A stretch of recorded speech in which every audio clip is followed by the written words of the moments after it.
World's largest and the most impactful live online tutoring platform, that is Physics Walla। तो मेरे सारे प्यारे प्यारे भाई और बहनों, अगर आप लोग मुझे यहां पे देख पा रहे हो, सुन पा रहे हो, तो एक बार फटाफट से कमेंट सेक्शन लिख देंगे। क्या जल्दी से एक बार फटाफट से कमेंट सेक्शन लिख देंगे भारत माता की जय। प्लीज राइट भारत माता की जय। जल्दी से एक बार मेरे सारे के सारे प्यारे प्यारे भाई बहन कमेंट सेक्शन में लिख देंगे भारत माता की जय। फटाफट से अगर आप लोगों को मेरी बात यहां पर सुनाई दे रही है और दिखाई दे रही है तो जल्दी से एक बार कमेंट सेक्शन में लिख देंगे भारत माता की जय। जल्दी से एक बार फटाफट से लिख देंगे कमेंट सेक्शन में भारत माता की जय। प्लीज राइट भारत माता की जय to the comment section. Please write Bharat माता की जय टू द कमेंट सेक्शन। क्या बात है भाई।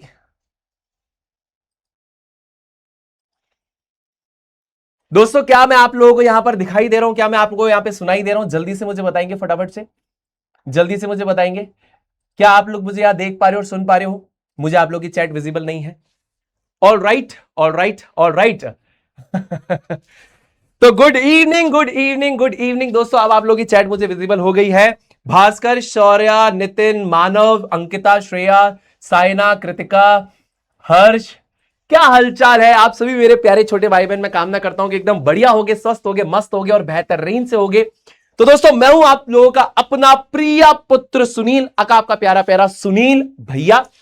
और दोस्तों, जैसा कि मैंने आपसे वादा करा था, वो सारी चीजें हो गई हैं पूरी। पहला चैप्टर आप लोगों को किताब का डिटेल में करवाया। दूसरा चैप्टर आप लोगों को मिक्सचर्स वाला चैप्टर जो है वो डिटेल में करवाया। उससे रिलेटेड सवाल आप लोगों को करवा दिए हैं। एक्सपेरिमेंट जो प्रॉमिस किए थे वो एक्सपेरिमेंट सुनील भैया साइंस के यूट्यूब चैनल पे आ गया है, आप लोग जाकर देख सकते हैं। क्रिस्टलाइजेशन से शौर्य मैम के लिए मैंने ज्वेलरी बना दी है। उसके बाद आज नया चैप्टर स्टार्ट करें। बहुत प्यारा चैप्टर है, जर्नी इनसाइड द एटम। ठीक है। और अभी आपने देखा होगा मैं स्पाइडरमैन का मास्क लेकर आया था, तो मैं इसके पीछे की भी एक कहानी बताता हूं कि ये स्पाइडरमैन का मास्क मैं यहां पर क्यों लेके आया। और कहते हैं ना दोस्तों, नजर रियल होती है, तो नजर सही में रियल होती है। मैं ये मास्क मैंने इसीलिए मंगाया था बिकॉज मैंने एक बहुत बेहतरीन चीज बनाई थी with the help of chemistry. Spiderman का जो वेब फ्लूइड होता है वो बनाया था। ठीक है। तो ऑफिस में बाहर रिसेप्शन, मतलब जो ओपन एरिया हमारे पास, वहां पर मैं उसको टेस्ट कर रहा था। एवरीवन एंजॉयड इट कि और वेब फ्लूइड कितना खतरनाक बन गया, ये वो ये वो ये वो। मजे की बात यह है कि जब शूट करने गए तो वो केमिकल कॉम्पोजिशन फेल हो गई और हम शूट नहीं कर पाए। पास 3 दिनों से मैं उस वेब फ्लूइड को बनाने की कोशिश कर रहा हूं, बट दैट इज नॉट, कहते ना कि I am not able to do that, that is not at all happening. नहीं बन पा रहा। तो ठीक है, कोई ना, ये स्पाइडरमैन का मास्क तो मंगा ही लिया है तो बना तो देंगे ही, पर कोशिश करते हैं कि आप लोगों को भी सिखा पाए, है ना, कि वो स्पाइडरमैन का वेब फ्लूइड कैसे बनाना है। और बहुत बढ़िया एकदम उससे जाले बन रहे थे। पता नहीं भाई, थोड़ा ज्यादा खुश हो गए तो लगता है नजर ही लग गई। चलिए कोई बात नहीं, तो कोई बात नहीं, नया बना लेंगे, कोई दिक्कत वाली बात नहीं है। नया बना लेंगे, कोशिश करेंगे कि बन जाए। Introduction to the sub atomic particles and their discovery, आज हम इस चीज के बारे में बात करेंगे। बहुत इंटरेस्टिंग पार्ट है बिकॉज अब हम धीरे धीरे एटम के अंदर जाने वाले हैं and that is something which is very fascinating. Scientist का माइंडसेट आपको यहां पर मिलेगा कि इन्होंने यहां पर चीजों को समझा कैसे। हम कहते हैं ना, आपने ये मॉडल पढ़ाया फिर ये फेल हो गया, फिर ये पढ़ाया फिर ये फेल हो गया, जस्ट बिकॉज हम आपको वो साइंटिफिक माइंडसेट देना चाहते हैं that how things actually evolve. लोगों की थिंकिंग कैसे इवॉल्व हुई, लोगों ने कैसे यहां पर साइंटिफिक रिसर्च किया, सो दैट आप में वो माइंडसेट आ पाए। तो चलिए इस पर्टिकुलर चीज को स्टार्ट करते हैं मेरे प्यारे दोस्तों। This is the lecture number 1 and अगर अभी तक आपने मेरे को मेरे ऑफिशियल टेलीग्राम चैनल पे ज्वाइन नहीं करा है तो please join me on my official Telegram channel. सबसे पहले रूट्स ऑफ एटॉमिक थ्योरी के बारे में बात करेंगे, बिल्कुल बेसिक से उठाऊंगा और आपको एकदम एडवांस नॉलेज पे लेके जाऊंगा।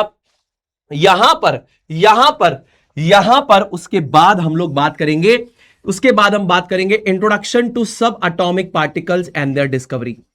यानी कि इसके बाद हम सब एटॉमिक पार्टिकल्स के बारे में बात करेंगे एंड उनकी डिस्कवरी की कहानियां। मैं आपको बता दूं, पिछली जो एनसीईआरटी थी उसके अंदर प्रोटॉन की डिस्कवरी गलत लिखी हुई थी, जिसको इस बार करेक्ट कर दिया गया है। तो we will make sure and I will make sure कि मैं आपको करेक्ट ही बताऊं, जैसा मैं लास्ट टाइम भी बता रहा था। लास्ट टाइम वाली एनसीईआरटी में एक प्रॉब्लम थी कि प्रोटॉन की डिस्कवरी का क्रेडिट ई गोल्डस्टेन को दे रखा था। बच्चे उस पर जिद करते थे, हम बताते थे भैया रदरफोर्ड ने किया है, बच्चे नहीं मानते थे। इस बार की एनसीईआरटी ने चेंज एक्सेप्ट कर लिया है। तो बहुत बढ़िया चेंजेस इन्होंने करे हैं, बहुत अच्छी बात है। चलिए जल्दी से स्टार्ट करते हैं रिडल के साथ and then we will start our lecture. ठीक है दोस्तों जी। तो क्या आप इस रिडल को सॉल्व कर सकते हैं? क्या क्लास 9th के बच्चे इस रिडल को सॉल्व कर सकते हैं? I occupy space, I have mass too, you can't see all of me yet I am around you, I can be solid liquid और gas, tell my name if you are smart in class. अरे वाह क्या बात है।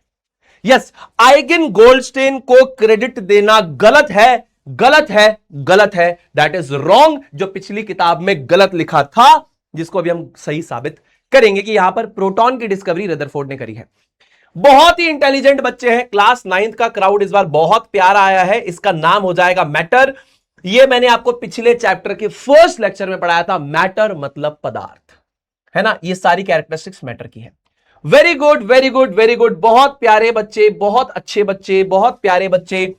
अब मैं आपको एक बढ़िया बात बताता हूं। रूट्स ऑफ एटॉमिक थ्योरी में बेटा मैं आपको वापस से डेमोक्रेटिस की कहानी सुनाऊंगा और महर्षि कनड की कहानी सुनाऊंगा। आप बोलोगे सुनील भैया ये कहानी तो आपने पिछले चैप्टर की फर्स्ट लेक्चर में भी सुनाई थी। जरूरी है इसीलिए सुना रहा हूं, ठीक है ना। क्योंकि कुछ बच्चे ऐसे होंगे जिन्होंने हमें अभी ज्वाइन करा है, तो उन्होंने पहले चैप्टर को नहीं देखा, यानी कि एक्सप्लोरेशन मिक्सचर्स वाले लेक्चर को नहीं देखा, उसके फर्स्ट लेक्चर को नहीं देखा।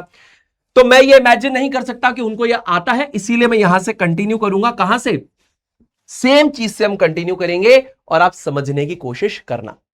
मुझे पता है आपने पिछले चैप्टर के फर्स्ट लेक्चर में मेरे से ये बात पढ़ी है, स्टिल मैं ये सारी बातें वापस बता रहा हूं। तो यहां पर एटॉमिक थ्योरी की रूट्स क्या है उसको जानने के लिए सबसे पहले हम यहां पर बात करते हैं डेमोक्रिटिस के बारे में। क्या नाम है इनका? इनका नाम है डेमोक्रिटिस। अब मैं ज्यादातर चीजें लिखकर आया हूं, जानबूझकर इसलिए लिखकर आया हूं क्योंकि मैंने आपको ये पहले डिटेल में पढ़ाया है, तो यहां पे मैं आपका ज्यादा समय नहीं लेना चाहता। तो बेटा यहां पर ध्यान से सुनना, होता क्या है कि डेमोक्रिटिस नाम के एक ग्रीक फिलोसोफर यहां पर आते हैं। कौन आते हैं? ग्रीक फिलोसोफर है जिनका नाम है डेमोक्रिटिस, और इनको बोला जाता है father of early atomic theory. अब एक तरीके से ये नाम की तो एक तरीके से मान सकता हूं चोरी की गई है, इसके पीछे कहानी आपको पता लगेगी। तो डेमोक्रिटिस मेरे दोस्तों एक ग्रीक फिलोसोफर है जो बेसिकली यहां पर एटम के बारे में, मैटर के बारे में चर्चा करते हैं। और इनकी जो चर्चा है वो बेसिकली किस पे बेस्ड है? It is based on what? इस चीज को समझना, it is based on reasoning rather than science. यानी कि ये रीजनिंग पे बेस्ड है रेदर देन साइंस, यानी इन्होंने कोई साइंटिफिक एक्सपेरिमेंट पे इस थियरी को नहीं दिया। डेमोक्रिटिस यहां पर जो भी बातें करेंगे मैटर के बारे में, एटम के बारे में, what ever he saying, it is just a reasoning. ऐसा लगता है कि यह सही है, ऐसा हो सकता है, यानी कि रीजनिंग को यूज किया है, कोई साइंटिफिक एविडेंस नहीं है, कोई एक्सपेरिमेंट करने के बाद ये ऑब्जर्वेशन नहीं आई, बस ऐसा हो सकता है, मुझे ऐसा लगता है कि ऐसा होता होगा, वो है। सो डेमोक्रिटिस ideas were based on reasoning rather than science and drew on the teachings of two Greek philosophers who came before him, and these are Leucippus and Anaxagoras। यानी डेमोक्रिटिस जो हमारे पास एक ग्रीक फिलोसोफर है, वो फिलोसॉफिकल बातें यहां पर कर रहे हैं, कोई साइंटिफिक एविडेंस नहीं है। इनकी फिलोसॉफिकल बातें जो है वो बेसिकली दो ग्रीक फिलोसोफर्स की बातों पर बेस्ड है। एक ल्यूसिपस जो एक्चुअल में टीचर ऑफ डेमोक्रिटिस है, और दूसरा एनेक्सागोरस। इन दोनों की बातों पे इनकी बातें बेस्ड है। अब सुनील भाई आपने हमें यह पढ़ाया था कि डेमोक्रिटिस अंकल ने यहां पर क्या बोला था, तो मैं हर एक बात आपको रिकैप के तौर पे बता रहा हूं और समझाने के तौर पे बता रहा हूं, समझना। तो ये जो बातें इन्होंने करी है क्राइस्ट के जन्म से बेटा कब करी है? 400 साल पहले, यानी क्राइस्ट के जन्म से 400 साल पहले, 400 बीसी में सारी बातें हुई है, 400 years before the birth of Christ, यानी कि क्राइस्ट के जन्म से 400 साल पहले ये सारी बातें इन्होंने करी। बात क्या करी है इसको आप समझना। जैसे मान लीजिए यहां पर ये कहते हैं कि आप मानो आपके पास एक ब्रेड का पीस है। आप समझना मैं यहां पर क्या कहना चाह रहा हूं, आप समझना मैं यहां पर क्या कहना चाह रहा हूं। Please try to understand what I am trying to say here. यहां पर मानिए कि आपके पास एक ब्रेड का पीस है, इसको आप समझना। बहुत अच्छे से समझना कि डेमोक्रेटिस यहां पर क्या बोल रहा है, आपको समझ में आएगा। डेमोक्रेटिस यहां पर बोलता है बेटा कि मान लो एक ब्रेड का टुकड़ा मेरे हाथ में है और इसको मैं दो हिस्सों में काटूं, यानी कि ब्रेड के टुकड़े को दो हिस्सों में काटूं, ये मेरे पास दो हिस्से आ गए, एक ऊपर आया और एक नीचे आया। इसने कहा जो दो हिस्से आपने काटे उसमें से ये जो आधा हिस्सा है इसको फर्दर दो हिस्सों में काटिए। बोला काट दिया, इससे दो हिस्से हमारे पास और आ गए। इसको फर्दर दो हिस्सों में काट दिए तो इससे हमें दो हिस्से और मिले। इसने कहा ये जो आधा आधा हिस्सा आपको मिलता जा रहा है, जिनको आप फर्दर टू पार्ट्स में डिवाइड करते जा रहे हैं, ऐसा आप अनगिनत बार अगर करोगे, अगर आप इस चीज को अनगिनत बार करोगे, इनफाइनाइट टाइम से नहीं, अनगिनत बार अगर आप करोगे, अनंत बार अगर आप इसको करोगे, तो basically if you will do this infinite times, you will reach one stage where you are unable to divide it further। यानी कि इसको अगर आप बहुत बार करोगे, अनगिनत बार करोगे बेटा, तो आप एक ऐसी स्टेज पे आ जाओगे जहां पर आप इस मैटर को फर्दर डिवाइड नहीं कर सकते। बेटा ये क्या है, वो कह रहा है कि ये मेरे भाई ये मैटर है, यानी कि ये पदार्थ है ना, ये मैटर है यानी कि ये पदार्थ है ना बेटा। अब मैटर क्या होता है वो फर्स्ट चैप्टर में मैंने आपको डिटेल में, इससे जो पहले वाला चैप्टर था उसके अंदर मैंने आपको डिटेल में बताया मैटर क्या होता है।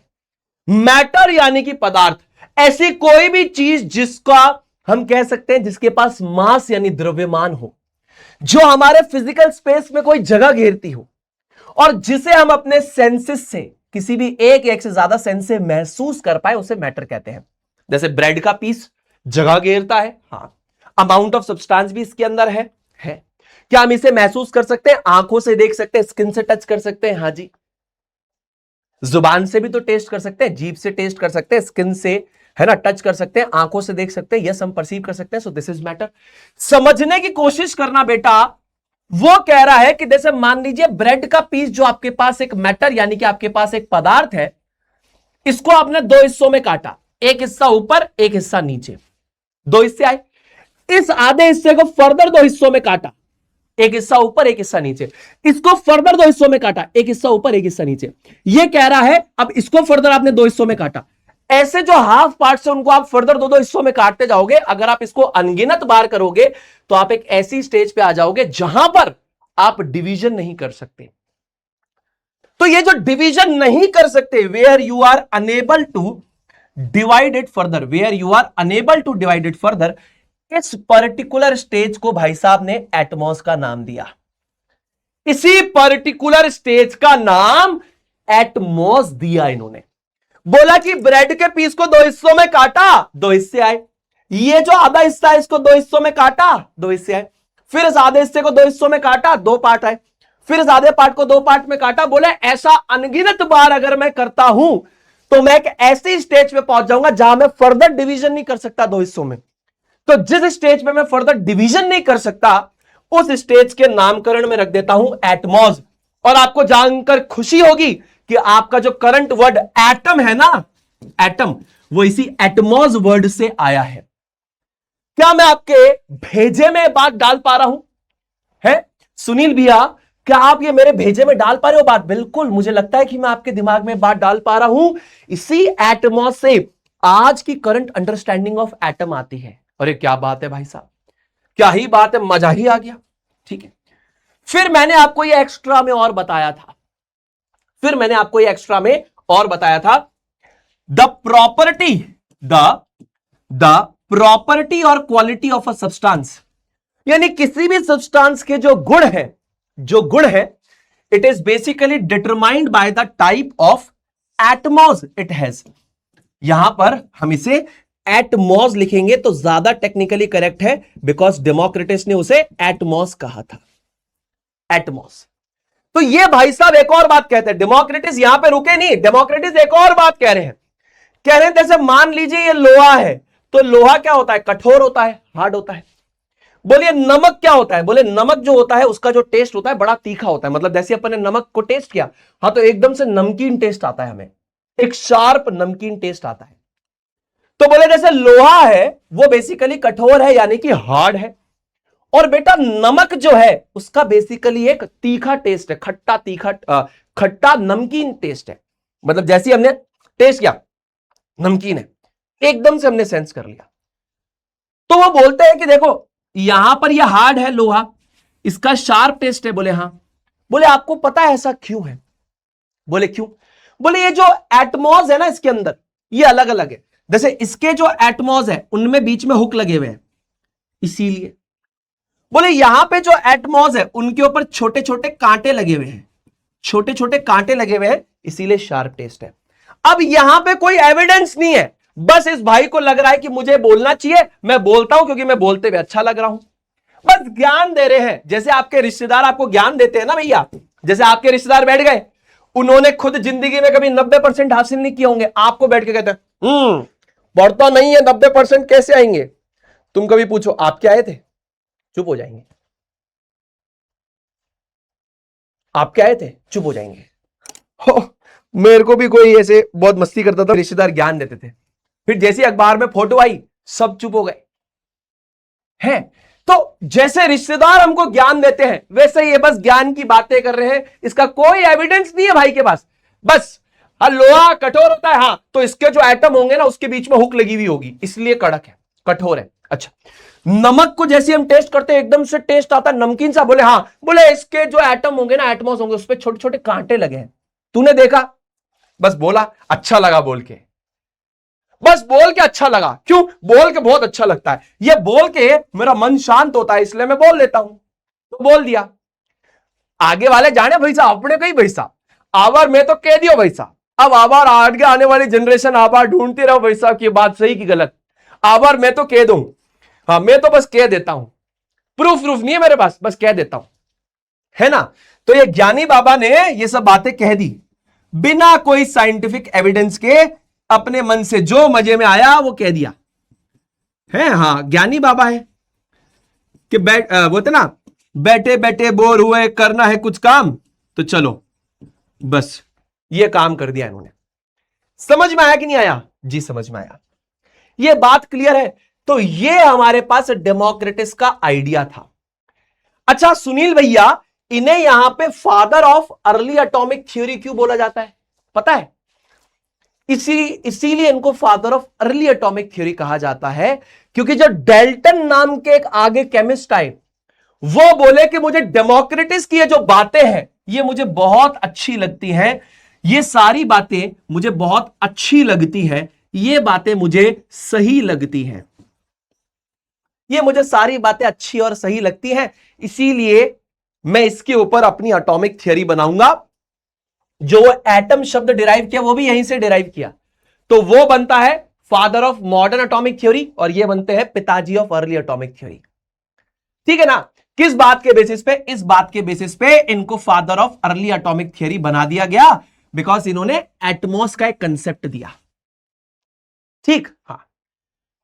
पर भारत की पावन धरती पर इनके पिताजी यहां पर जन्म ले चुके थे, तो कहते ना everyone is a boss until the real boss walks in, and he is Maharshi Kanad India. देखो, डेमोक्रेटिस ने जो बात क्राइस्ट के जन्म से 400 साल पहले कही, इनके पिताजी भारत में पैदा, असली पिताजी नहीं, काम के हिसाब से पिताजी।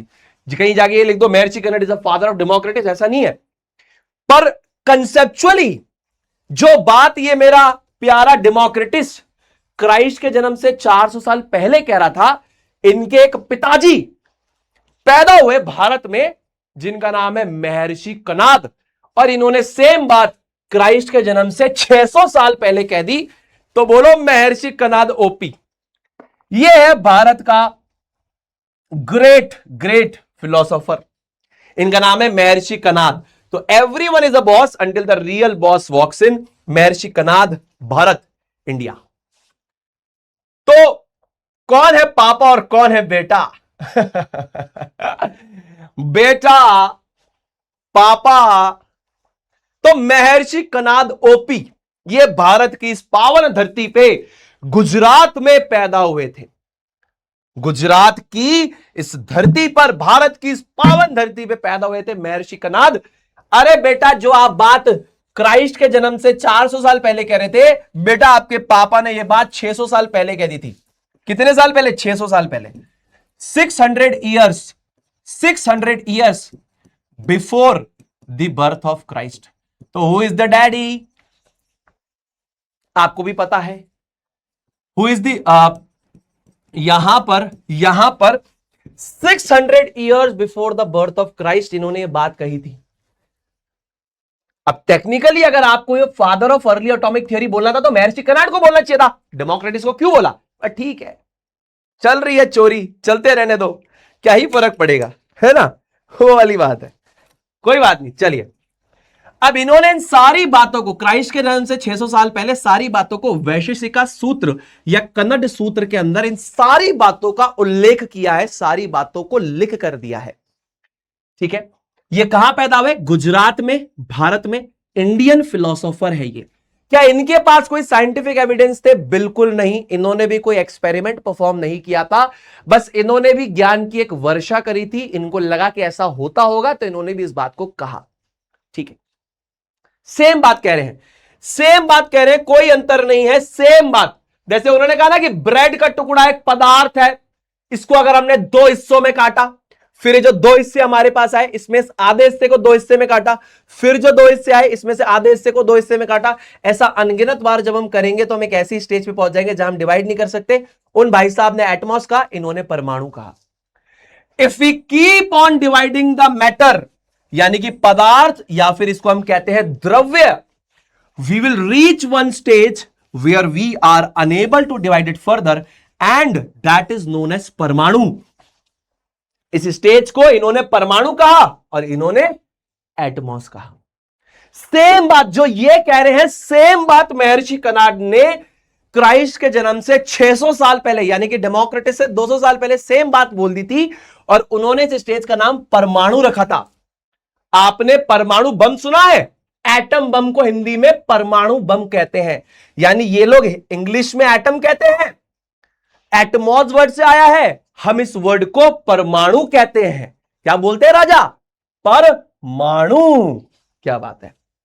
अच्छा, ये हमारे भाई साहब ये बात भी कहते हैं कि मान लीजिए दो परमाणु अगर हमारे पास है तो वो मिलकर एक द्वानुक, क्या बनाते हैं? द्वानुक, इसको बोलते हैं द्वानुक।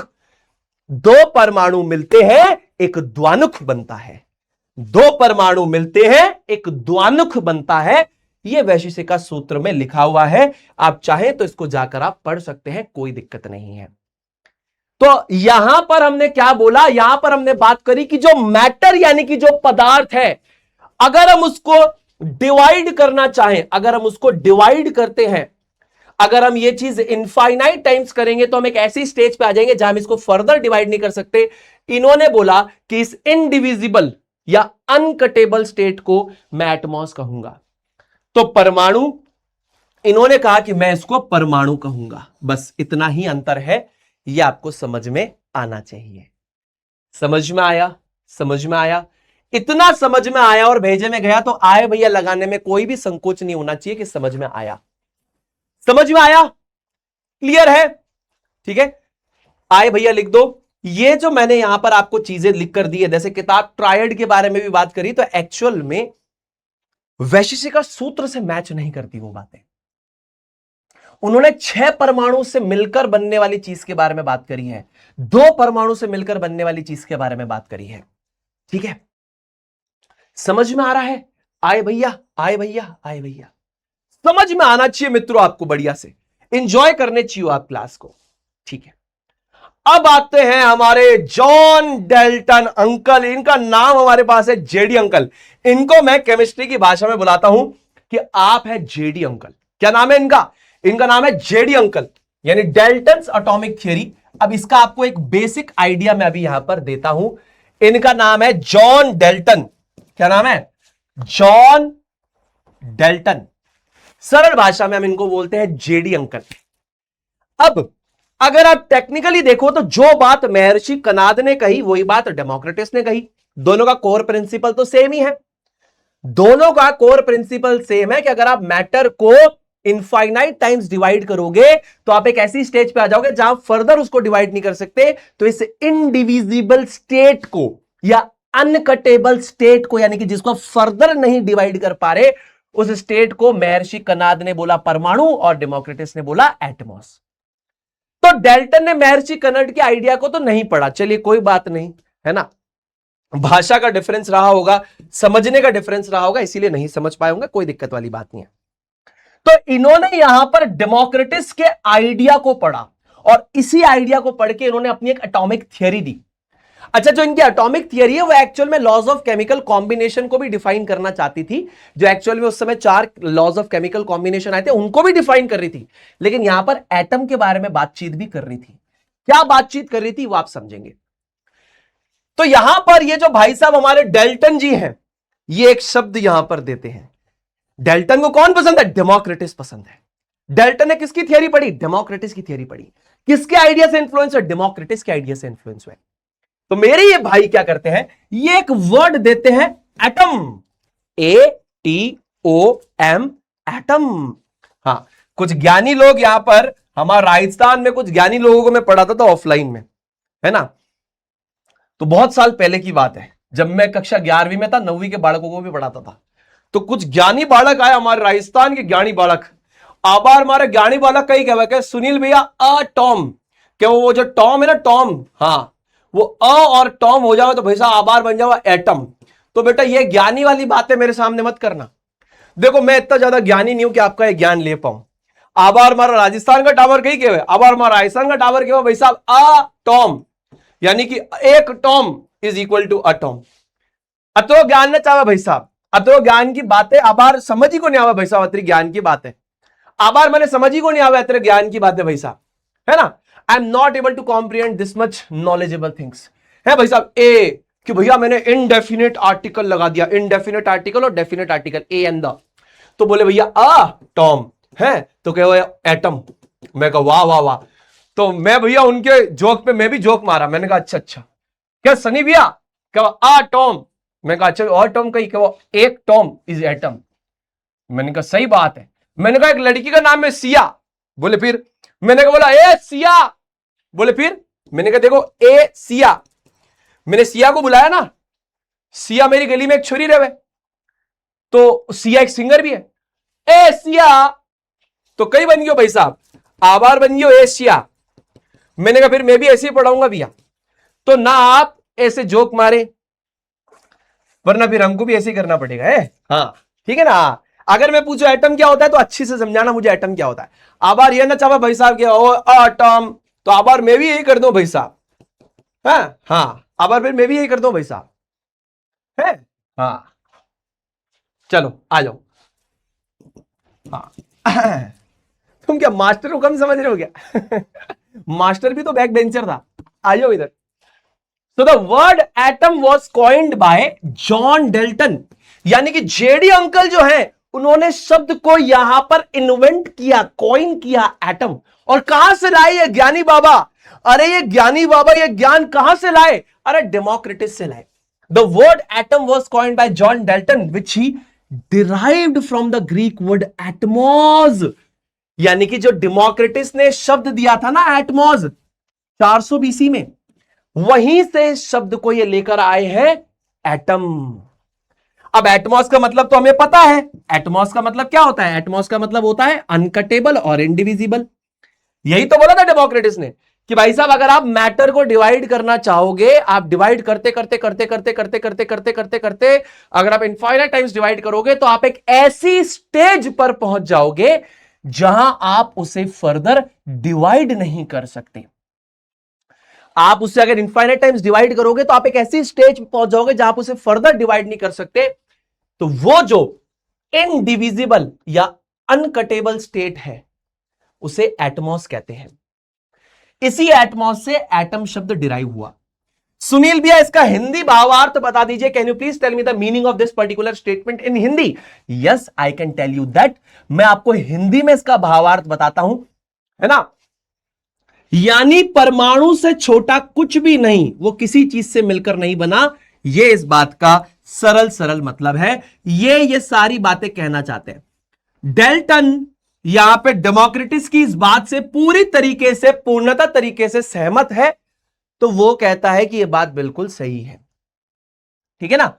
डेल्टन यहां पे डेमोक्रेटिस की इस बात से पूर्णता तरीके से सहमत है, इसीलिए उसने एटमॉस शब्द से एटम शब्द को डिराइव किया।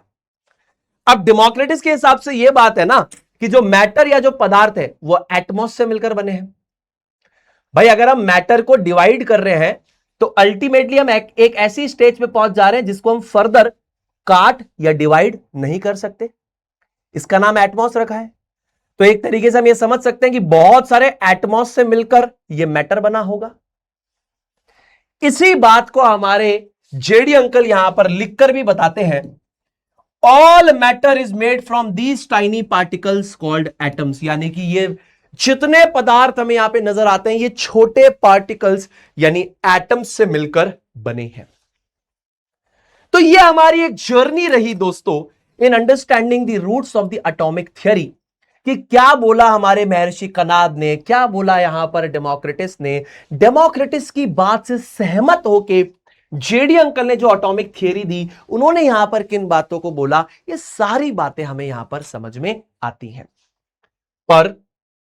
पर हसमुख लाल का भेजा थोड़ा टेढ़ा है और वो सवाल जरूरी भी है। तो हसमुख लाल ये कुछ सवाल करता है, क्या आपके भेजे में इनमें से कोई भी सवाल आया क्या मेरे राजा? क्या आपके दिमाग में ये सवाल आया? क्योंकि उस समय के साइंटिस्ट के भेजे में ये सारे सवाल एकदम घंटी बजा रहे थे कि यार ये डेल्टन जो बातें बोल रहा है ये बातें कहीं ना कहीं गलत है। और आबार ये कहीं चाल रहे हो भाई साहब, आबार ये कहीं चाल रहे हो हमारी क्लास में, इधर इधर फोकस करो ना टाबर, इधर फोकस करो। क्या आपके दिमाग में सवाल है? इधर फोकस करो बेटा, इधर फोकस करो। ऐसे गणित के एक मास्टर भी आए थे हमसे कि आप साइंस के मास्टर में गणित का मास्टर लाओ, चलो यहां पे एक बार वार्तालाप करते हैं। आबार अतरो रोस्ट कर दियो भाई साहब कि आबार गणित को मास्टर आए हो कोई नहीं वापस।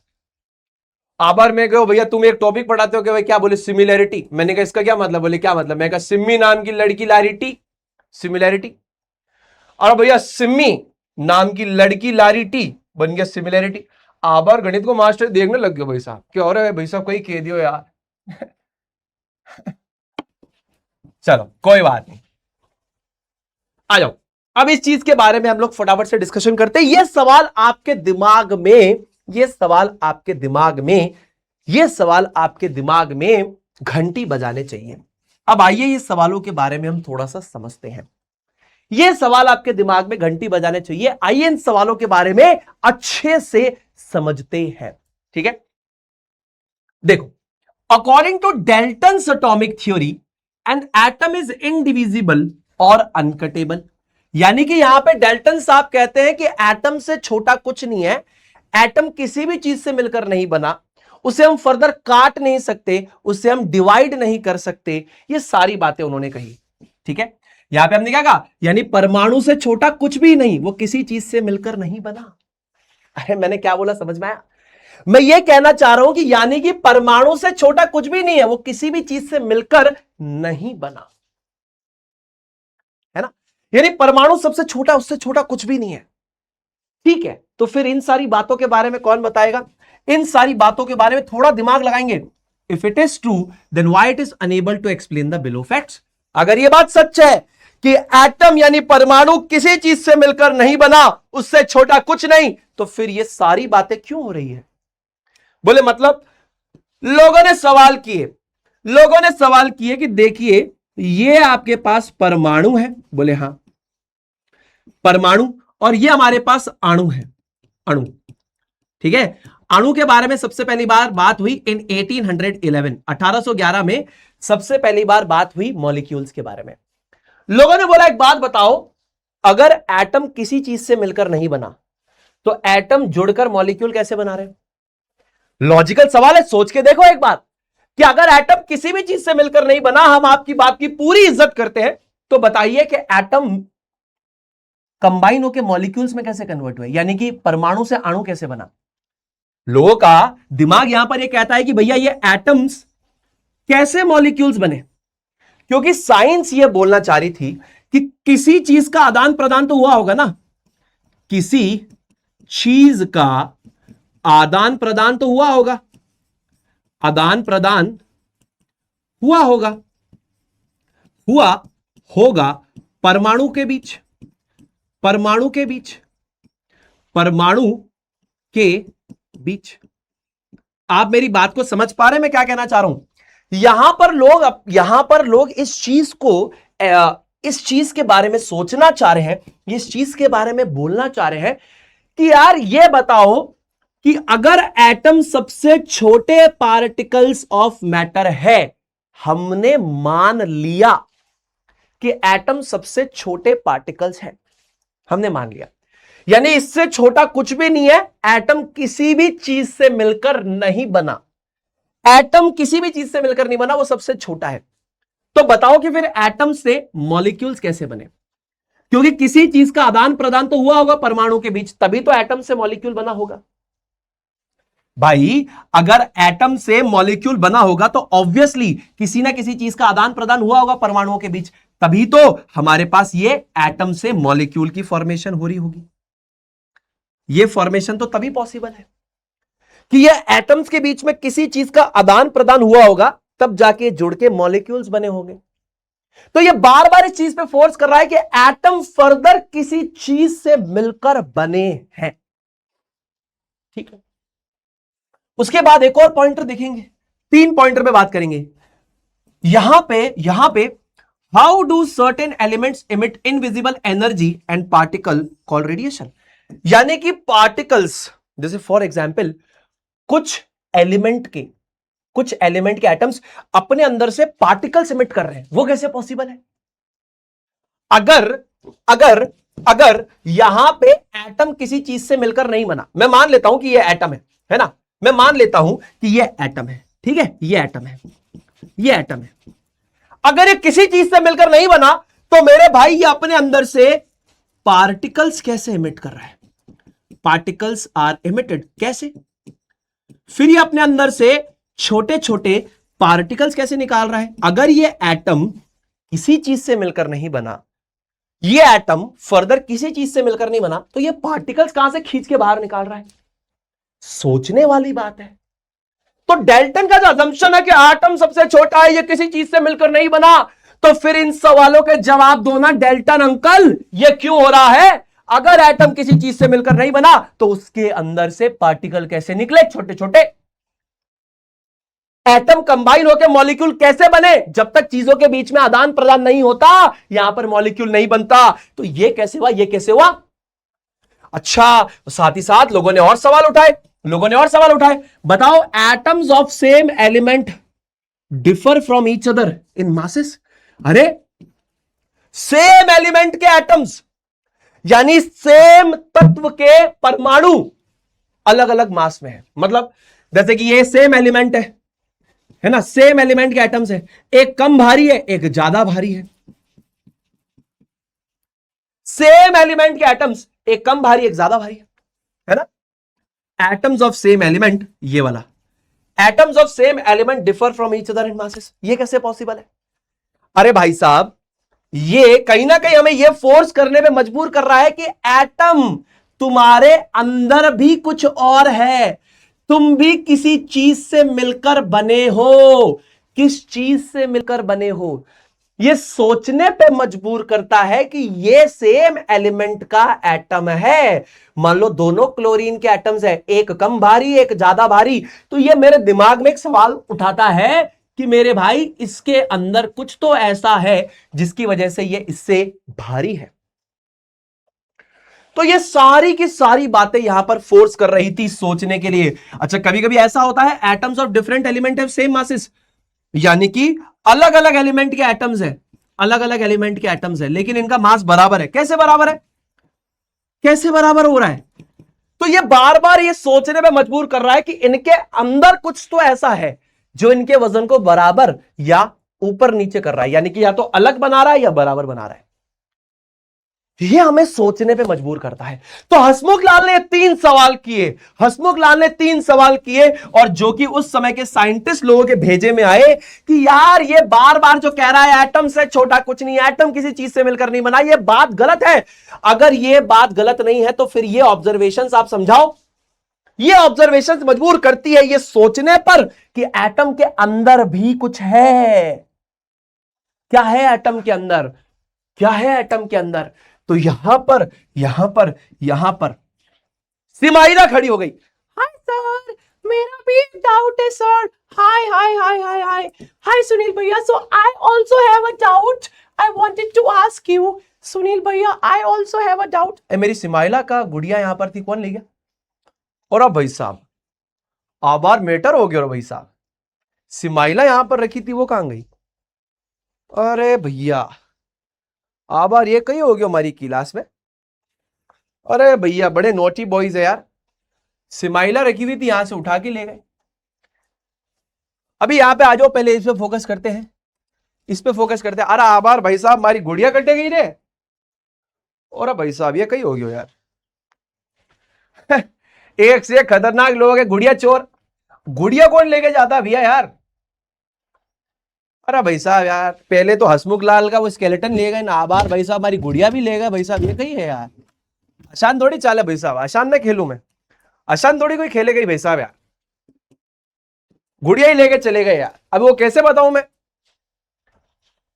अरे यार गलत बात है यार भैया यार.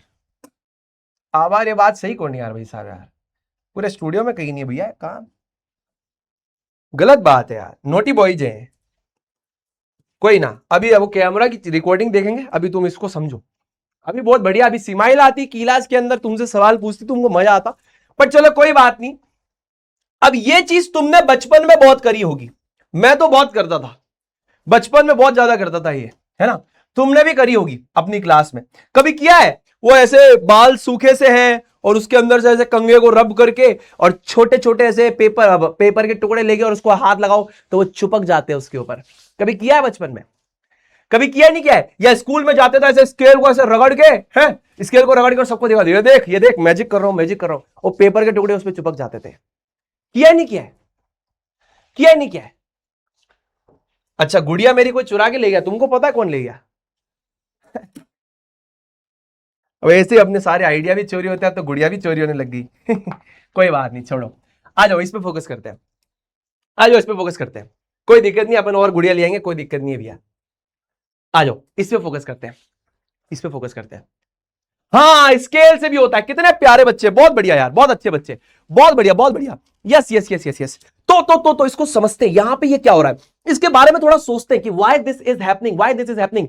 यहां पे हमारे को ये सोचने पे मजबूर करेगा कि एटम फर्दर किस चीज से बना है. और मैं आपको बताऊं, जब आप रिसर्च में जाएंगे, आप समझ रहे हैं, आप रिसर्च में जाएंगे, है ना, जब भी आपको डीप रिसर्च में जाना है तो आपको खुद से इसी तरीके के सवाल पूछने हैं. कंप्यूटेशनल थिंकिंग यहां पर काम आएगी कि पार्ट बाय पार्ट आप इसको तोड़ के समझ रहे हो, है ना. चलो तो हम यहां पर पहले सिनेरियो को समझते हैं कि मान लीजिए मेरे बाल ड्राई हैं, मैंने कंघा लिया और कंघे को जोर जोर से मेरे बालों पे रब किया. पेपर के टुकड़े रखे, कंघे को जैसे ही पास में लाए पेपर के टुकड़े उसके ऊपर चिपक गए. अब ये हमें क्यों फोर्स कर रहे हैं ये समझने पे कि यहां पर एटम जो है फर्दर किसी पार्टिकल से मिलकर बना है. इसको समझते हैं, इसको समझते हैं. So one of the first indication that atoms are not indivisible comes from studying the static electricity. यानी कि यहां पर जब हम स्टैटिक इलेक्ट्रिसिटी को पढ़ते हैं तो यहां पे भी हमें समझ में आता है कि एटम जो है वो इनडिविजिबल नहीं डिविजिबल है. बार बार ये जो कह रहे हैं ना कि इनडिविजिबल अनकटेबल, यानी कि ये सबसे छोटा है, इससे छोटा कुछ नहीं हो सकता, ये किसी चीज से मिलकर नहीं बना, ये सारी बातें गलत है. अब आप ये करके देखना, आप ये करके देखना. Rubbing a comb from dry hair makes the comb electrically charged. यानी बेसिकली ऐसा हमें बाद में पता चला कि क्या हो रहा है. आप समझना, जैसे कंघे को, प्लास्टिक के कंघे को अगर हमने सूखे बालों में जोर जोर से रब किया तो इसकी एक्सप्लेनेशन आज हमारे पास है कि जो बालों में प्रेजेंट एटम्स हैं, बालों में प्रेजेंट जो एटम्स हैं, उन एटम्स के अंदर नेगेटिवली चार्ज्ड पार्टिकल्स इलेक्ट्रॉन्स होते हैं. आज हमें पता है ना. उस समय लोग समझने की कोशिश कर रहे थे कि ऐसा क्यों हो रहा है, एटम फर्दर किसी चीज से मिलकर बना है. तो ये जो कंघे को अपन जोर जोर से हमारे बालों पे रगड़ते हैं तो हमारे बालों के अंदर प्रेजेंट एटम्स में जो इलेक्ट्रॉन्स है वो क्या है, इस कंघे को जो हमने ऐसे रगड़ा है हमारे बालों में, तो इस फ्रिक्शन की वजह से वो इलेक्ट्रॉन्स कंघे के ऊपर आ जाते हैं और कंघा यहां पर नेगेटिवली चार्ज हो जाता है. मेरे प्यारे दोस्त, मेरे प्यारे दोस्त, यहां पर वो नेगेटिवली चार्ज हो जाता है. यहां पर वो नेगेटिवली चार्ज हो जाता है, यहां पर वो नेगेटिवली चार्ज हो जाता है, यहां पर वो नेगेटिवली चार्ज हो जाता है। मैं आपको क्या बोलना चाह रहा हूं, इस बात को आप ध्यान से समझने की कोशिश करना, यहां पे आप उसको ध्यान से समझने की कोशिश करना। अगर मेरे पास एक प्लास्टिक का कंगा है और इसको अगर मैं सूखे बालों में जोर से रगड़ता हूं, तो मेरे बालों के अंदर जो एटम्स है उनमें present negatively charge particles, because मैंने इस कंगे को रगड़ा है बालों में, फ्रिक्शन की वजह से उन एटम से निकलकर इस कंगे के ऊपर आ जाते हैं और ये नेगेटिवली चार्ज हो जाता है, यानी कि कंगा हमारा चार्ज हो गया। अब लोगों को ये नहीं समझ में आ रहा था ये क्यों हो रहा है, ये हमें आज पता लगा। तो rubbing a comb from the dry hair makes the comb electrically charged. Now this comb attracts the small bits of paper. अब ये पेपर को अट्रैक्ट क्यों करता है, क्योंकि उस पेपर में भी एटम्स है, पेपर में भी एटम्स है जिसके अंदर पॉजिटिव और नेगेटिव पार्टिकल्स होते हैं। तो पेपर का जो पॉजिटिव वाला हिस्सा है, ये जो पॉजिटिव वाला हिस्सा है वो इसकी तरफ अट्रैक्ट होता है। तो ये जो अट्रैक्शंस हो रहे हैं ये हमें ये बता रहे हैं कि एटम्स जो है वो फर्दर नेगेटिव और पॉजिटिव पार्टिकल से मिलकर बने। आप इसको सोचो ना, इस तरीके से सोचो ना कि एटम जो है वो फर्दर नेगेटिव और पॉजिटिव पार्टिकल से मिलकर बने। बार बार सोचने पे मजबूर कर रही है ऑब्जर्वेशन, समझ रहे हो। तो ये जो बार बार बोल रहे हैं कि एटम इंडिविजिबल है, गलत है। This suggest that atom is divisible and consist of charged particles. यहां पे सिमाइला की ऑब्जर्वेशन बिल्कुल सही है कि सुनील भैया अगर सूखे बालों पे कंगा प्लास्टिक का अगर मैं रब करती हूं और फिर पेपर के टुकड़े पास में लाती हूं तो उस पर चिपक जाते हैं, या बेसिकली मेरे पास एक कंगा और मैंने सूखे बालों में अगर जोर जोर से रगड़ के कंगा मारा, तो एक्चुअल में होता क्या है कि जब आप कंगा मार रहे हो बालों के अंदर या आप प्लास्टिक की स्केल को घिस रहे हो, तो because of the friction between your hair and the comb या hair and the plastic scale, बालों में प्रेजेंट जो एटम्स हैं उनके इलेक्ट्रॉन्स बाहर इजेक्ट हो जाते हैं, इलेक्ट्रॉन्स बाहर इजेक्ट हो जाते हैं और वो इलेक्ट्रॉन्स यहां पर इस पर चिपक जाते हैं, यानी कि ये नेगेटिवली चार्ज्ड बन जाता है। और पेपर इसीलिए अट्रैक्ट होता है क्योंकि पेपर के एटम्स में प्रेजेंट जो पॉजिटिव पार्ट है वो इस पे अट्रैक्ट होता है, तो इस पे चिपकने लग जाता है। तो ये बार बार हमें सजेस्ट करता है कि ये जो बातें हैं कि एटम इंडिविजिबल है, ये 3 और ये 4 बातें हमें सोचने पे मजबूर करती है कि एटम जो है वो डिविजिबल पार्टिकल ऑफ मैटर है। क्या अब आप इस सवाल का आंसर दे पाएंगे, atoms are divisible particles of matter? क्या आप इस चीज का आंसर दे पाएंगे? 3, 2, 1 स्टार्ट।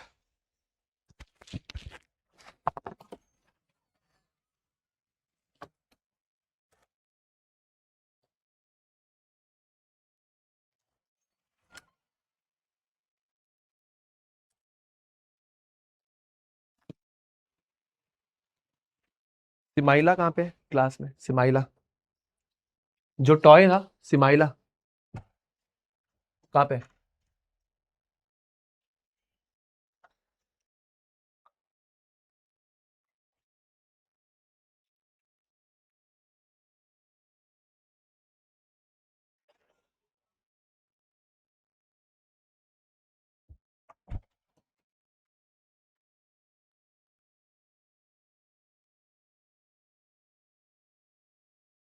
चलो, atoms are the divisible particles of matter, atoms are the divisible particles of matter, atoms are the divisible particles of matter, atoms are the divisible particles of matter, हाँ या ना? A B A B A B A B A B, क्या बात है? Yes, A, yes.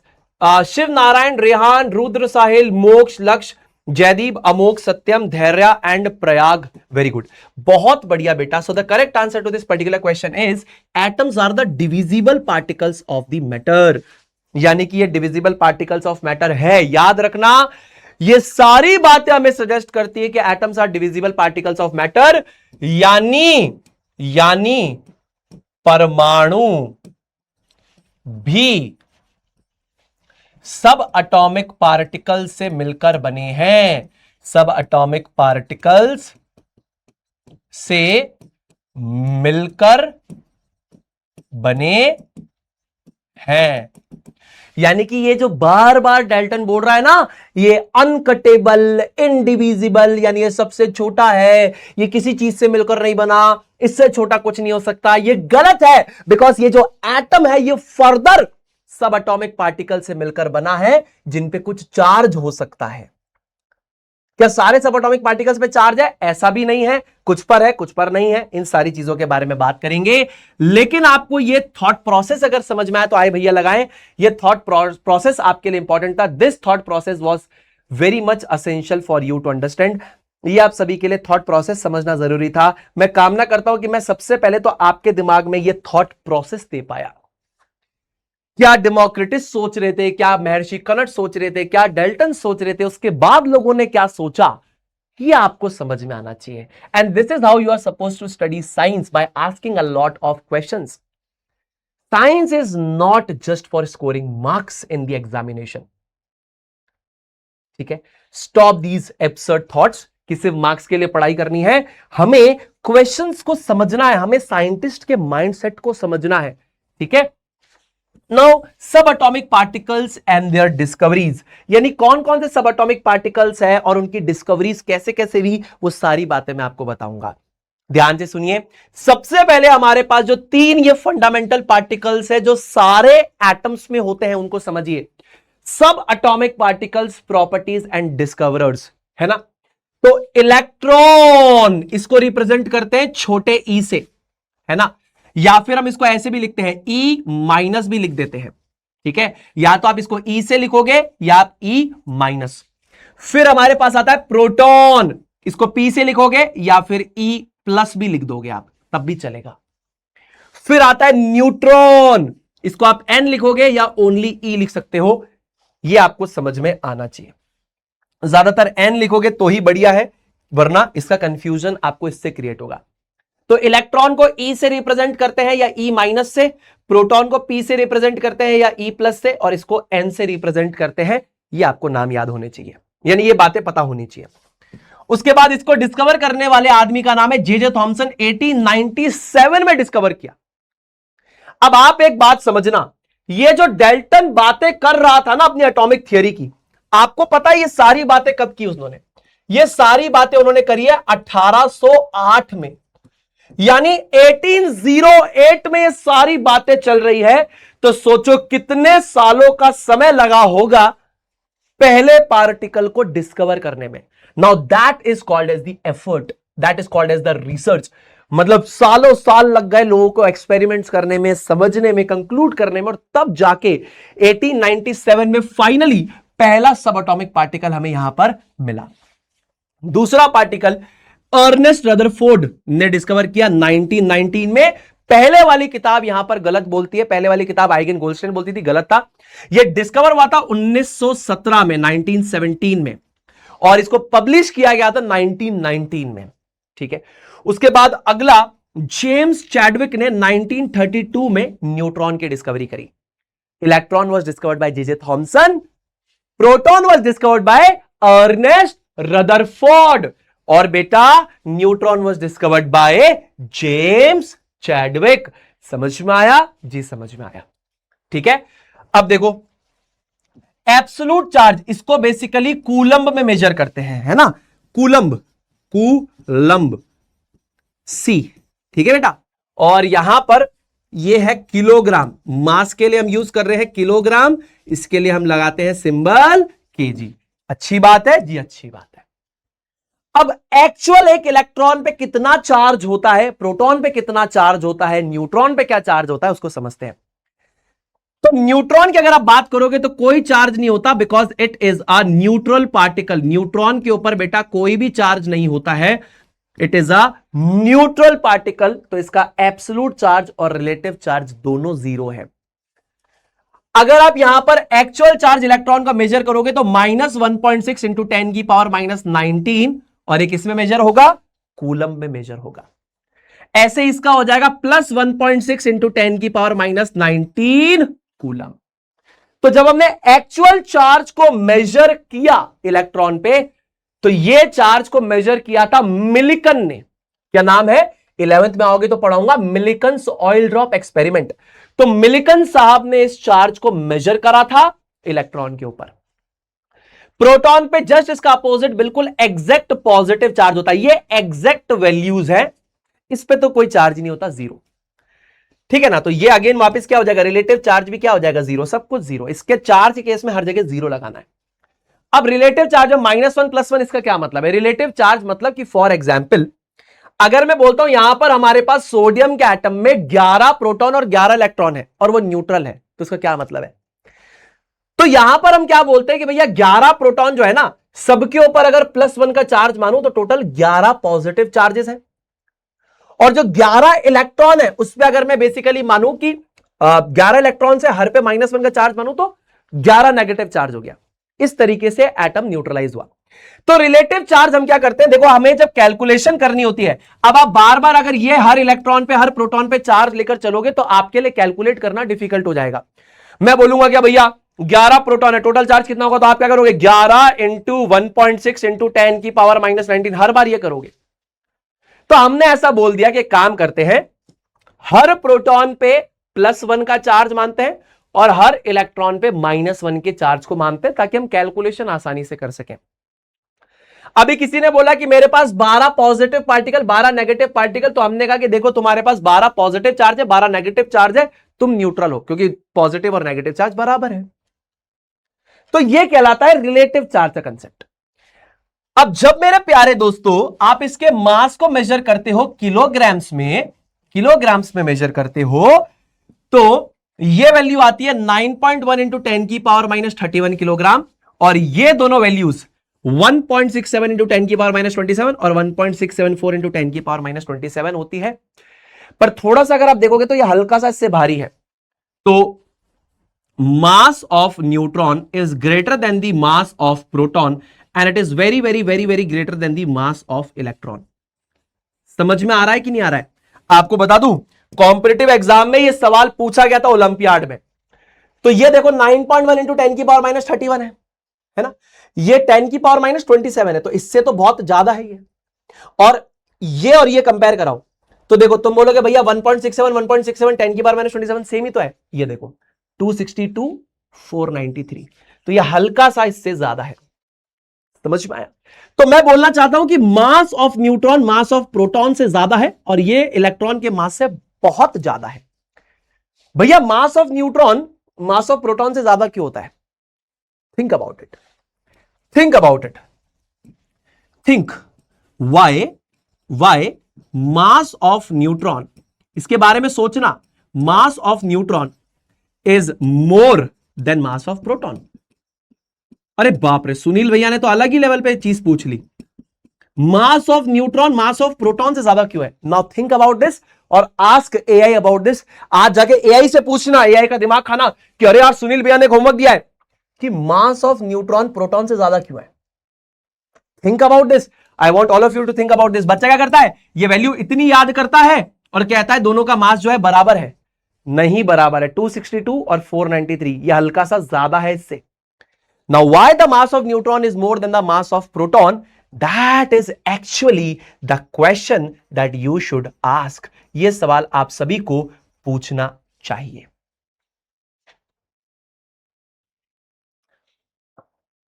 समझ में आया, clear है। चलो, तो ये सारी बातें क्लियर हो गई। यानी एक्चुअल में जो नेगेटिव चार्ज की वैल्यूज है इनके ऊपर वो ये है, और रिलेटिवली जब हम कैलकुलेशंस को आसान करना चाह रहे हैं तो मैं कह रहा हूं एक इलेक्ट्रॉन पे -1 है और एक प्रोटॉन पे +1 है, ये इनके चार्जेस हो गए ताकि हम अपनी कैलकुलेशंस को आसान तरीके से करें। वरना मैं कहूं 12 प्रोटॉन है तो तुम क्या करोगे, 12 मल्टीप्लाई बाय दिस करोगे, 12 इलेक्ट्रॉन है तो 12 मल्टीप्लाई बाय दिस। अरे तो भाई बहुत डिफिकल्ट हो जाएगी कैलकुलेशन। तो मैंने कहा -1 +1, जैसे एक इलेक्ट्रॉन का चार्ज आपने ये लिखा है, मैंने डायरेक्ट लिख दिया -1 और +1 और इससे कैलकुलेट कर लो, बात खत्म। ये समझ में आया, ये बेसिक सी बात समझ में आई, ये बेसिक सी बात समझ में आई। इतना समझ में आया तो एक बार चुपचाप आए भैया लगा दो फटाफट से कि ये बात हमें समझ में आई। सुनील भाई आपने बहुत बढ़िया से ये बात हमें समझाई है, इसमें हमें कोई प्रॉब्लम नहीं आ रही है।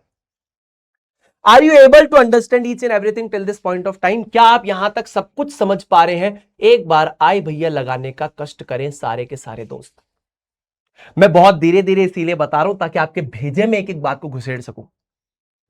बस मैं 15 मिनट और बात करूंगा आपसे और उसके बाद मैं आपको सोचने के लिए मजबूर करूंगा, आपको खुद से रिसर्च करना है। अब यहां पर क्या है, बस किताब में लिखा है तो हर मास्टर आपको आएगा और पढ़ाकर चला जाएगा, चाहे आप स्कूल में देखना चाहे ऑफलाइन में देखना, एक्चुअल हिस्ट्री नहीं बताई जाएगी। And that is the problem, जो मेरे को लगता है कि ये प्रॉब्लम है, ये हमें बताना है बच्चे को, ताकि उसके दिमाग में एक साइंटिफिक थिंकिंग आए, उसे साइंस एक बोरिंग सब्जेक्ट ना लगे। सुनिए, आप ये जो थॉमसन को डायरेक्ट क्रेडिट दे देते हैं ना, ये थॉमसन क्या है, सीधा इलेक्ट्रॉन का क्रेडिट लेके निकल जाता है, लेकिन इससे पहले कई साइंटिस्ट ने अपना खून पसीना एक किया था कैथोड रे एक्सपेरिमेंट पे। कौन करेगा उनकी बात, कौन करेगा उनकी बात, हम करेंगे उनकी बात, जरूरी है उनकी बात करना। क्यों हम बात नहीं करते फराडे के बारे में, क्यों हम बात नहीं करते गिजलर के बारे में, क्यों हम बात नहीं करते क्रूक के बारे में, क्योंकि हम करना ही नहीं चाहते, हम सीधा थॉमसन की बात करके सिलेबस खत्म करना चाहते हैं। Now that is the core problem of studying science, the way we are studying. Educators are not changing, किताब चेंज करने से कुछ नहीं होगा, because the mindset of educators is just to complete the syllabus, that's it. Syllabus खत्म करो, भाड़ में जाए बच्चे, अपनी सैलरी आनी चाहिए। But we are not teaching just for completing the syllabus. We are teaching just because we want to make sure that you people are loving science. तो इस एक्सपेरिमेंट में मैं सबसे पहला जो क्रेडिट देना चाहता हूं वो मिस्टर फराडे साहब को देना चाहता हूं। बहुत बेहतरीन आदमी, जिनके लॉज आपको क्लास 12 में पढ़ाए जाते हैं। तो तब आप सोचते हैं ये फराडे कहां से आ गया भाई, वो फराडे यहीं से आया, 1830 1838 में बेचारा मेहनत कर रहा था। इसकी मेहनत को किसी ने सराहा नहीं। इसके बाद गिजलर, क्यों हम भूल जाते हैं गिजलर के बारे में, why we don't talk about Geissler, why we don't talk about Geissler. 1856 में वो भी बेचारा इसी एक्सपेरिमेंट को परफॉर्म कर रहा था। A lot of people were performing this experiment, but the credit was given to J.J. Thomson, and everyone forgot that these people were spending their hours and they spent their life to understand this particular concept.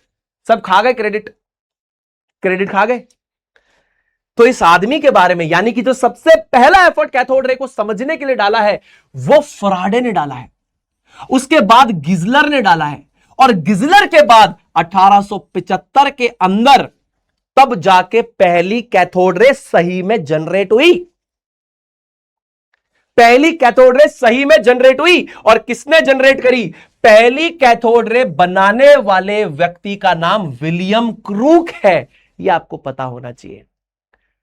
आपको पता है Faraday, गिजलर और William crook तीनों का setup same है, लेकिन cathode ray William crook ने बनाई। कभी हमने सोचा इसके बारे में, ऐसा क्यों, ऐसी क्या कमी रह गई भाई साहब जो तुम दोनों नहीं बना पाए और ये बना क्या, सेम सेटअप, ये सेम सेटअप यूज किया फराडे ने, गिजलर ने और आपके विलियम क्रूक ने। But the problem is William crook cathode rays को जनरेट कर पाए और ये दोनों नहीं। आपको पता है ऐसा क्यों, ऐसा क्यों, क्योंकि यहां पर सारा खेल था एयर के प्रेशर का। तो when the air pressure is reduced to 10⁻⁻⁶ using an improved pump, तो ये जनरेट हुई। तो अगर आपसे पूछा गया कभी जिंदगी में, कभी किसी ने आपसे डिस्कशन किया कि पहली कैथोड रे इसने बनाई जबकि सेटअप तीनों का सेम था, क्यों, क्योंकि मेरे भाई कैथोड रेज, अभी जो हम समझेंगे, एक रेज होती है, एक पार्टिकल्स की स्ट्रीम को हम कैथोड रेज कहते हैं।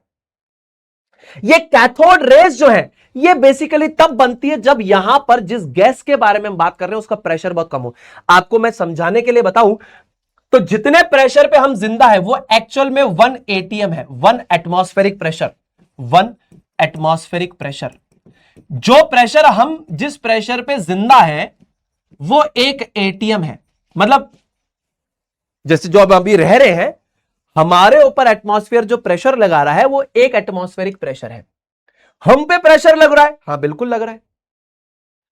जो एयर में गैस के मॉलिक्यूल्स है वो आपकी बॉडी पे आके स्ट्राइक करते हैं and they apply some force on per unit area of our body, and that pressure जो एटमॉस्फेयर हम पे लगाता है that is called as atmospheric pressure. समझ रहे हैं? तो ये जो एटमॉस्फेरिक प्रेशर है ये 1 ATM है जिसपे हम अभी जनरली रह रहे हैं। जितना पहाड़ों पे जाओगे एटमॉस्फेरिक प्रेशर कम होगा। आप सोचो इन्होंने 10⁻⁻⁶ ATM प्रेशर यहां पर क्रिएट करा, यानी इतना कम प्रेशर क्रिएट करा, तब कैथोड रेज बनी। अभी कैथोड रेज क्या होती है ये आपको मैं समझाऊंगा, लेकिन पहले मैं आपको कुछ बेसिक याद करवा दूं कि पहला इसको किया था फराडे ने, दूसरा किया था गिजलर ने, तीसरा किया था विलियम क्रूक ने। पहली कैथोड रे बनाने वाले आदमी का नाम विलियम क्रूक है, तीनों का सेटअप सेम है तो भैया ये क्यों जीता? ये इसीलिए जीता क्योंकि इसके पास एक बढ़िया वैक्यूम पंप आ गया था जिससे कि ये एयर के प्रेशर को कहां पे घटा सकता था? यहां पे एयर के प्रेशर को, इधर पूरे इलाके में एयर के प्रेशर को घटा सकता था। ये जो यहां पर आप ट्यूब देख रहे हैं, ये जो यहां पर आप ऐसी ट्यूब देख रहे हैं, कांच की ट्यूब, ये जो यहां पे कांच की ट्यूब देख रहे हैं, इसके अंदर लो प्रेशर क्रिएट किया गया। Low pressure was created. Low pressure was created यानी इसके अंदर मान लीजिए हमने हवा डाली हुई है, इसके अंदर मान लीजिए कोई गैस डाली हुई है, तो यहां पर उस गैस का एक लो प्रेशर रीजन क्रिएट किया गया।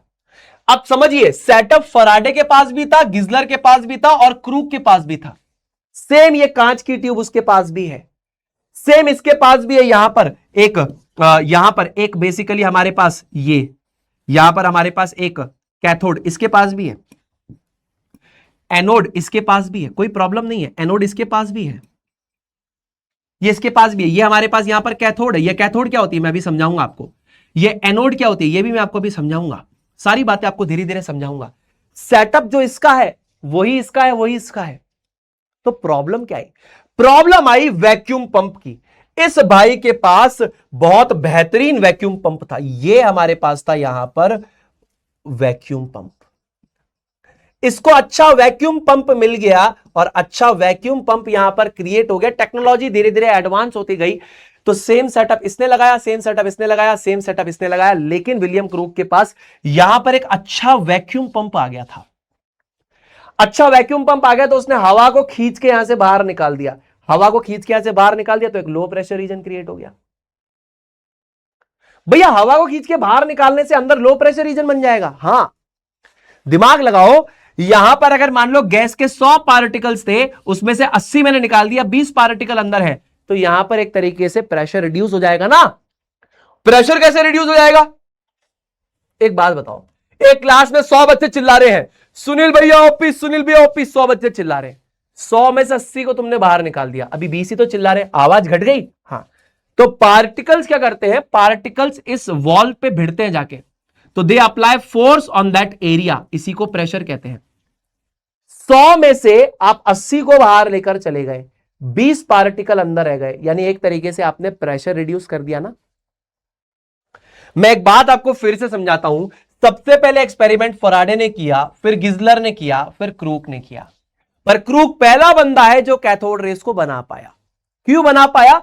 क्योंकि उसके पास ये अच्छा वैक्यूम पंप आ गया। इस वैक्यूम पंप ने क्या किया? मेजॉरिटी गैस को बाहर निकाल दिया, जिसकी वजह से एक लो प्रेशर रीजन अंदर की तरफ क्रिएट हो पाया। अगर आपने लगभग मेजॉरिटी गैस को बाहर निकाल दिया है, अब यहां पे अगर गैस के पार्टिकल्स कम है, यानी अंदर एक लो प्रेशर का माहौल क्रिएट हो गया है।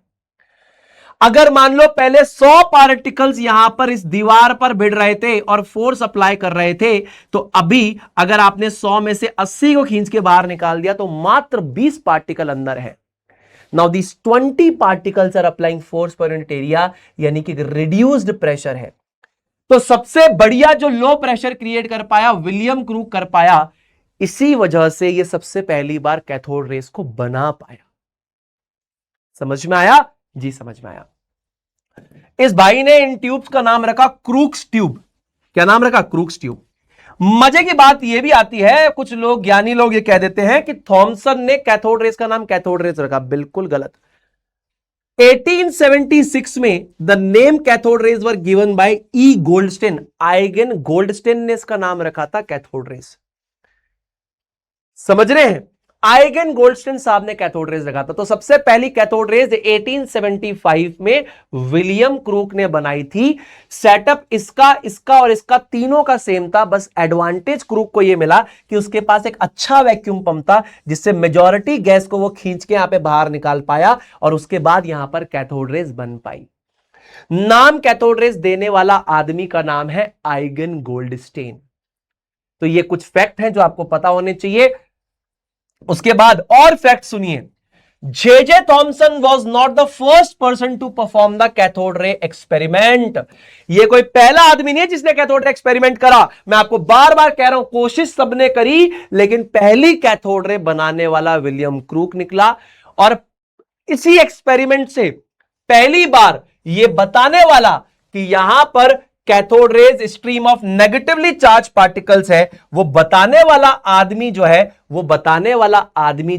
वो है जे थॉमसन। मतलब ये जो कैथोड रेज हमारे पास है, ये कुछ नहीं बट इलेक्ट्रॉन्स की एक नेगेटिवली चार्ज पार्टिकल्स की एक स्ट्रीम है। यानी नेगेटिवली चार्ज पार्टिकल्स जब यहां पर ऐसे ट्रेवल कर रहे हैं कैथोड से एनोड पर, तो इसको कैथोड रेज कहते हैं। ये बताने वाला आदमी जे थॉमसन था। इसकी अंडरस्टैंडिंग, इसका भेजा सही काम कर गया। इसने बोला कि मैं बोलता हूं कि ये जो है ये पार्टिकल्स है, नेगेटिव पार्टिकल्स। और मजे की बात पता है क्या है? थॉमसन ने कभी इसका नाम जो है इलेक्ट्रॉन नहीं रखा, इसने इसका नाम कॉर्प्यूसिल रखा था। इसका नाम इलेक्ट्रॉन कहां से आया? Which was later named as electron after the particles postulated by George यानी जी.जे. स्टोनी इन 1874। एक आदमी थे जी.जे. स्टोनी, उन्होंने 1874 में एक रिसर्च पेपर लिखा। उन्होंने कहा कभी फ्यूचर में एक ऐसा पार्टिकल आ जाए जिसके बारे में मैं बात कर रहा हूं, तो उसका नाम इलेक्ट्रॉन रखना। तो जब कॉर्प्यूसेल यहां पर आया, थॉमसन ने जो नाम रखा कॉर्प्यूसेल, इस कॉर्प्यूसेल की प्रॉपर्टी इस इलेक्ट्रॉन के जैसी थी, इसीलिए कॉर्प्यूसेल का नाम हटा के उसका नाम इलेक्ट्रॉन रखा गया। तो ये बातें हमें कौन बताएगा? है डायरेक्टली बस छोटी छोटी चीजें याद करनी है? नहीं, you need to understand that scientific aptitude. आपको समझना पड़ेगा। यह नाम जी.जे. स्टोनी ने दिया है इलेक्ट्रॉन, कभी थॉमसन ने नहीं दिया। थॉमसन ने कॉर्प्यूसेल नाम रखा था, पर जी.जे. स्टोनी के रिसर्च पेपर में उन्होंने एक पार्टिकल की बात करी 1874 में, 1874 में। उन्होंने कहा कि फ्यूचर में कभी कोई ऐसा पार्टिकल है जिसकी प्रॉपर्टीज में बता रहा हूं, तो नाम इलेक्ट्रॉन रख देना। तो इलेक्ट्रॉन नाम रखा गया। क्या थॉमसन ने सबसे पहली बार कैथोड एक्सपेरिमेंट किया? नहीं, no no no, it is wrong.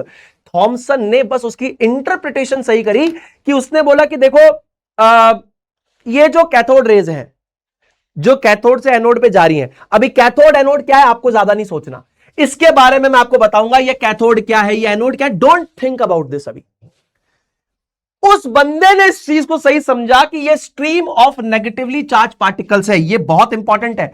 उस बंदे की अंडरस्टैंडिंग देखो आप, उस बंदे ने सही डिकोड करा कि ये कैथोड रेज जो है ये नेगेटिवली चार्ज पार्टिकल से मिलकर बनी है, जिसका नाम उसने कॉर्प्यूसेल रखा, जिसको फर्दर फ्यूचर में हमने इलेक्ट्रॉन के नाम से पुकारा। तो ये छोटी छोटी बातें हमें समझ में आनी चाहिए। चलो बस अगला पार्ट जो है मुझे लगता है नेक्स्ट क्लास में डिस्कस करूंगा आप लोगों से, तो आप ज्यादा बेहतर इसको समझ पाएंगे। इतना मुझे बता दीजिए और एक सवाल कर लीजिए फटाफट से, ठीक है? ये 3 सवाल हम यहां पर करेंगे और उसके बाद मैं आपको नेक्स्ट क्लास के अंदर डिस्कस करूंगा आपसे story of proton and the neutron, ठीक है? ये 3 सवाल हम डिस्कस करेंगे, जल्दी से। ये 3 सवाल हम डिस्कस करेंगे जल्दी से, और ये एक होमवर्क मैं आपको दे देता हूं, ठीक है जी? ये 3 सवाल हम यहां पे डिस्कस करेंगे, ये 3 सवाल डिस्कस करेंगे, फटाफट से जल्दी से आ जाओ। अभी यहां पे कैथोड रेस कैसे काम करती है, क्यों काम करती है, कैथोड क्या होता है, एनोड क्या होता है, डोंट थिंक अबाउट दिस। अभी आपको सिर्फ इतना पता है cathode rays negatively charge particle electron से मिलकर बनी है। कैथोड क्या है, एनोड क्या है, डोंट थिंक अबाउट दैट। मैं अच्छे से बताऊंगा, मैं आपको यह बात एनिमेटेड वीडियो से दिखाऊंगा, मैं आपको हर एक चीज वीडियो के फॉर्मेट में एनिमेशन से दिखाऊंगा, आपको एक्सपेरिमेंट यहां पर सिमुलेशन दिखाऊंगा, आपको समझ में आएगा, ठीक है? चलो, सो डोंट वरी, एकदम शांत दिमाग से कहानी की तरह सुनो, कहानी की तरह। पहले फैराडे ने किया, फिर गिजलर ने किया, फिर क्रूक ने किया, सेम सेटअप था। पर प्रॉब्लम यह है कि क्रूक के पास अच्छा वैक्यूम पंप आ गया, अच्छा वैक्यूम पंप आ गया तो बेसिकली कैथोड रेज बना पाया। अच्छे वैक्यूम पंप ने क्या किया, मेजॉरिटी हवा को खींच के बाहर निकाल दिया, एक लो प्रेशर का माहौल क्रिएट कर दिया। लो प्रेशर मतलब यानी वहां पे गैस के पार्टिकल्स कम हो गए। ये छोटी छोटी बातें हमें समझ में आनी चाहिए, है ना? चलो, आप समझ पा रहे हो क्या दोस्तों? मैं आपको समझा पा रहा हूं क्या? छोटी छोटी बातें आपको समझ में आ रही है क्या? क्लियर है जी? Who named the stream of electrons that travel from the cathode to anode in a discharge tube as cathode rays?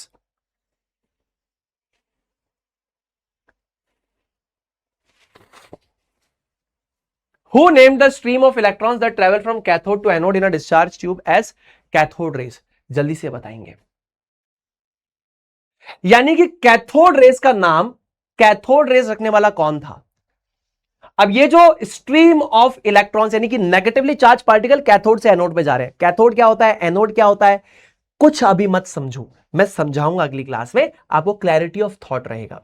अभी जो जो मैं बता रहा हूं उसको आप याद करते जाओ धीरे धीरे, फिर हम इसको धीरे धीरे डॉट्स को कनेक्ट करेंगे, ठीक है। हाँ चलो, eigen Goldstein is the correct. Who named the stream of electrons that travel from cathode to anode in a discharge tube as cathode rays? एक बात बताना बेटा, एक बात बताना, ये देखो, the name cathode rays was given by Eigen Goldstein। अरे भैया, कैथोड रे नाम देने वाले आदमी का नाम आइगन गोल्डस्टेन होगा ना, आइगन गोल्डस्टेन होगा। Who named the stream of electrons that travel from the cathode to anode in a discharge tube as cathode rays? अरे कैथोड रेज नाम देने वाले आदमी का नाम क्या है? आइगन गोल्डस्टेन, ठीक है। उसने उसको इलेक्ट्रॉन बोला नहीं बोला वो बात नहीं, कैथोड रेज नाम किसने दिया? कैथोड रेज नाम दिया आइगन गोल्डस्टेन ने। रिपांश, रियान खान, लक्ष्य, निखिल, आनंद, धैर्य, समर, यशस्वी, रतन, अभिनव कुमार। चलो उसके बाद दूसरा, the credit for naming the negatively charge particle as electron. Negatively charge particle नाम इलेक्ट्रॉन किसने रखा? देखिए, थॉमसन ने कॉर्पिसल नाम रखा था, इलेक्ट्रॉन नाम किसने रखा? कोई बात नहीं, कोई बात नहीं, गलत हो गया कोई, आप सीखने आए हो। मेरी क्लास में मार्क्स, लीडर बोर्ड, इसकी बात मत करना। मैं खुद टॉपर था इसीलिए बता रहा हूं, ये सारी बातें वियर्ड है, ये सारी बातें व्यर्थ है, जिंदगी में कहीं काम नहीं आएगी। और सत्य सत्य बता रहा हूं, ये लिटरली सत्य है, कहीं काम नहीं आएगा ये सब। तो ये नंबरों का डर और ये सब, अपनी क्लास में आओ तो नंबर का डर हटाओ, साइंस सीखने के लिए आओ बस। मैं जब बड़ा भाई तुम्हें हमेशा अच्छी बात सिखाता हूं, जब जब तुम पे मार्क्स का डर क्रिएट किया जाएगा तब तब व्यापार किया जाएगा, तब तक आप डर में पैसा दोगे। मत आओ डर में, साइंस को फील करो, साइंस को एंजॉय करो, ठीक है। गलत कर दिया कर दिया, कोई दिक्कत नहीं है, लीडर बोर्ड भी नहीं आया, कोई फर्क नहीं पड़ता, मैं एंजॉय कर रहा हूं, क्लास एंजॉय कर रहा हूं, ठीक है। Negatively charge particle is electron, किसने दिया negatively charge particle is electron? किसने दिया नाम? ये नाम दिया जीजे स्टोनी ने। यस, गाजी, सत्यम, निखिल, रियांशु, अतिशय, अक्षय, अक्षत, लक्ष्य, पार्श, अनुराग, ALPS कुमार। वेरी गुड, बहुत बढ़िया, बहुत बढ़िया, बहुत बढ़िया। The absolute and the relative mass of electron, the absolute and the relative mass of electron is, the absolute and the relative mass of electron is, the absolute and the relative mass of an electron is, यानी कि absolute और relative mass of an electron क्या हो जाएगा? 3, 2, 1 and start।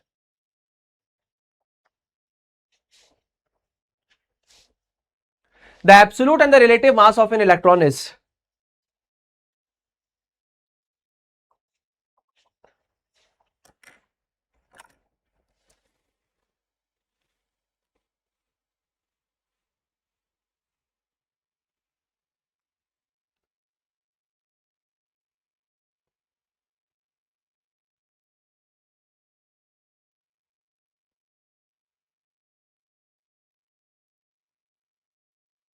the absolute and the relative mass of an electron is, यानी कि जो absolute और रिलेटिव मास हमारे पास इलेक्ट्रॉन का हो जाएगा वो बेसिकली क्या होगा?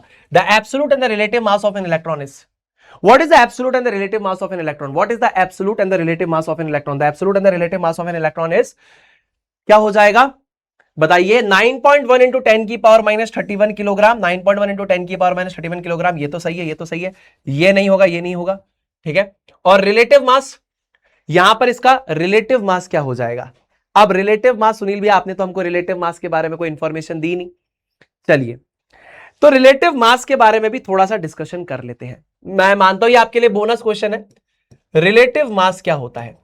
रिलेटिव मास क्या होता है ये समझिए, ठीक है। जैसे मान लीजिए यहां पर मैं बोलता हूं कि मास ऑफ प्रोटॉन जो है, मास ऑफ प्रोटॉन जो है, अगर इसकी वैल्यू मैं 1 मान लूं, कि प्रोटॉन के मास की वैल्यू मैंने 1 मान ली, ठीक है, तो मास ऑफ इलेक्ट्रॉन कितना होगा? देखिए रिलेटिव मतलब किसी चीज के रिस्पेक्ट में, तो इलेक्ट्रॉन का मास क्या होगा? प्रोटॉन का जो मास है ना, मास ऑफ प्रोटॉन